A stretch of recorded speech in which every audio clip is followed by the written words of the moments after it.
नमस्कार, आप देख रहे हैं मिसबाह ऑफिशियल वन को। और मैं आज जुड़ चुका हूं आपके साथ मिसबाह हक। लेकिन आज की कहानी शुरू करने से पहले मैं आपसे बस एक छोटा सा सवाल पूछना चाहता हूं। क्या आपने कभी किसी शख्स को 23 महीने जेल में रहने के बाद सिर्फ और सिर्फ 55 दिन की खुली हवा में सांस लेते हुए देखा है, और फिर उसी हवा का स्वाद ठीक से महसूस भी ना कर पाए कि उन्हें दोबारा जेल की तरफ ले जाया जाए? सोचिए, 55 दिन, मात्र और मात्र बस 55 दिन। आदमी 2 महीनों में अपने घर का पेंटिंग भी पूरी नहीं कर पाता, और यहां जिंदगी की सबसे बड़ी लड़ाई चल रही थी।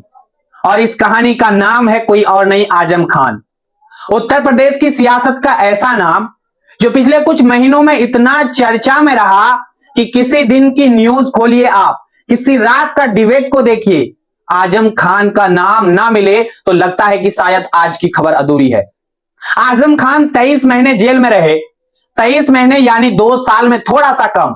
और जब वो बाहर आए तो उत्तर प्रदेश की सियासत में एक बड़ा भूचाल आया, जैसे किसी शांत तालाब में किसी ने पूरा पहाड़ फेंक दिया हो। लोग बोलने लगे, क्या आजम खान बसपा में जा रहे हैं? कई लोग कहने लगे सपा छोड़ देंगे। किसी को लगा सियासी खेमे बदलने वाले हैं।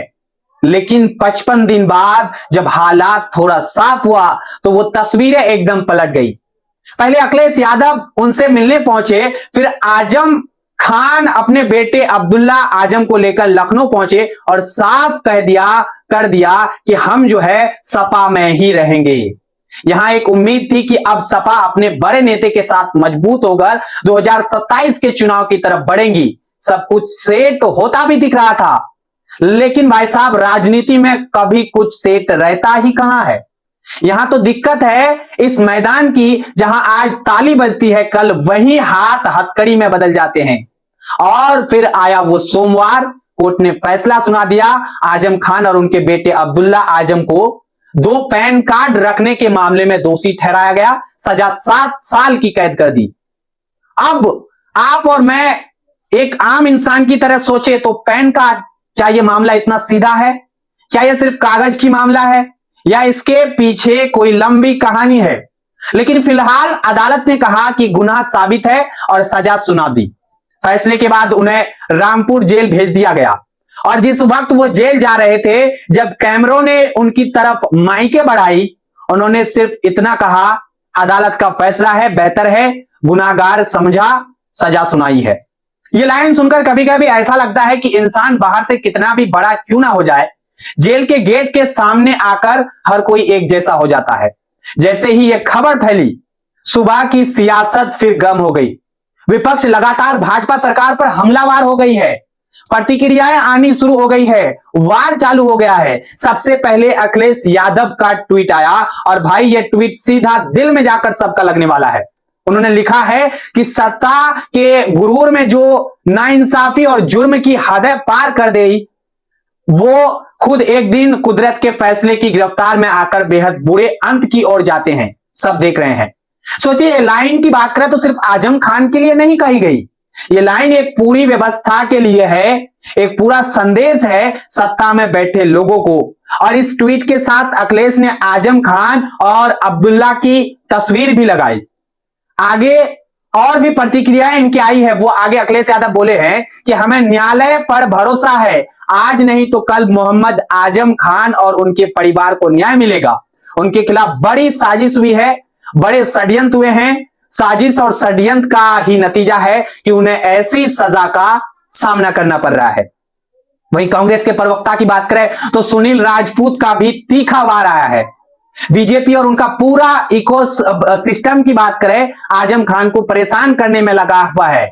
सत्य परेशान हो सकता है, पराजित नहीं। जो हो रहा है लोकतंत्र के लिए अशुभ है। यहां वो एक और बड़ा सवाल उठाते हैं, क्या हम ऐसे लोकतंत्र में पहुंच गए हैं जहां शासन और प्रशासन का इस्तेमाल व्यक्तिगत दुश्मनी निकालने में हो रहा है? आप खुद सोचिए, यह सवाल सिर्फ राजनीति नहीं है, यह राजनीतिक का नहीं है, यह हमारा सामाजिक सवाल बन चुका है। सपा के प्रवक्ता फकरुल हसन चांद ने भी इसमें बयान दिया, तीखा वार किया। इन्होंने कहा कि हम न्यायालय के फैसले पर टिप्पणी नहीं करते, लेकिन 2027 में सरकार बनते ही आजम साहब पर लगे फर्जी मुकदमे वापस लिए जाएंगे। ये बयान केवल एक वादा नहीं है, ये राजनीति में आने वाले तूफान का एक तरह से इशारा साबित होगा। ये पूरा मामला 2019 में शुरू हुआ, ये भी थोड़ा आप समझिए। रामपुर शहर के विधायक आकाश सक्सेना ने 16 दिसंबर 2019 को एफआईआर दर्ज कराई थी। उन्होंने कहा था कि अब्दुल्ला आजम खान के पास दो पैन कार्ड है। एक पैन कार्ड जिस पर जन्म तिथि 1 जनवरी 1993 है, जो हाई स्कूल के आधार पर सही बताया जाता है। इसी पैन कार्ड से एसबीआई का खाता चलता है, रिटर्न इसी से भरे गए। लेकिन जब 2017 में अब्दुल्ला ने चुनाव लड़ने का नामांकन पत्र भरा था, तब यह मामला तूल पकड़ गया। आकाश सक्सेना ने कहा जन्म तिथि में गड़बड़ी है, 2 जन्म प्रमाण पत्र है, 2 पैन कार्ड है, और सत्ता बदलने के बाद दोनों केस तेजी से आगे बढ़ने लग गए और अब नतीजा 7 साल की सजा सुनाई दी गई। सामने आई जानकारी के अनुसार मैं बता दूं कि आजम खान और अब्दुल्ला आजम को बैरक संख्या 1 में अभी रखा गया है, जहां पूरा CCTV footage, CCTV system, security लगा हुआ है, कड़ी सुरक्षा लगा हुआ है, यानी जेल में भी हर पल निगरानी लगा हुआ है। अब यहां एक बड़ा सवाल उठता है, क्या यह सिर्फ 2 पैन कार्ड का मामला है या इसके पीछे राजनीति की कोई बड़ी परत भी है? विपक्ष साफ तौर पर कह रहा है यह राजनीति बदलने की कार्रवाई है।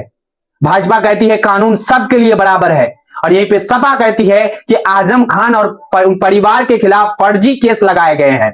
सवाल यह है, सच कौन बोल रहा है? यहां मैं और आपको एक देसी उदाहरण देता हूं, एक उदाहरण भी समझिए। मैं दे रहा हूं आपको उदाहरण कि गांव में जब 2 परिवार लड़ते हैं आपस में, भाई भाइयों में लड़ाई हो जाता है, तो घर की चारपाई भी बांट दी जाती है, और लोग कहते हैं कि सच भाई, सच तो वो भी जानते हैं और ये भी जानते हैं, दोनों भाई जानता है, लेकिन सच बोलने की ताकत किसी के अंदर, किसी में नहीं होती है। हमारे समाज में भी राजनीति एक ऐसी लड़ाई है जहां हर कोई अपनी बात को सच कहता है और जनता बीच में खड़ी रह जाती है। वही हाल आजम खान सिर्फ एक नेता अब नहीं है, उनका पूरा राजनीतिक सफर विवादों से भरा पड़ा है। वह सपा के संस्थापक नेताओं में गिने जाते हैं। उनकी यूनिवर्सिटी की बात करें, यह भी आप थोड़ा समझ लीजिए। जौहर यूनिवर्सिटी आज भी विवादों का केंद्र बना हुआ है। उनके खिलाफ कई केस दर्ज हुए, कुछ सही, कुछ गलत, कुछ विवादित और कुछ साफ भी। लेकिन इस पूरे समय एक बात साफ दिखाई देती है, जब भी राजनीति में ताकत बदलती है तो केसों की स्पीड भी बदल जाती है, लोगों का रवैया भी बदल जाता है। आजम खान का मामला भी उसी राजनीति की जमीन पर खड़ा दिखता है हमें।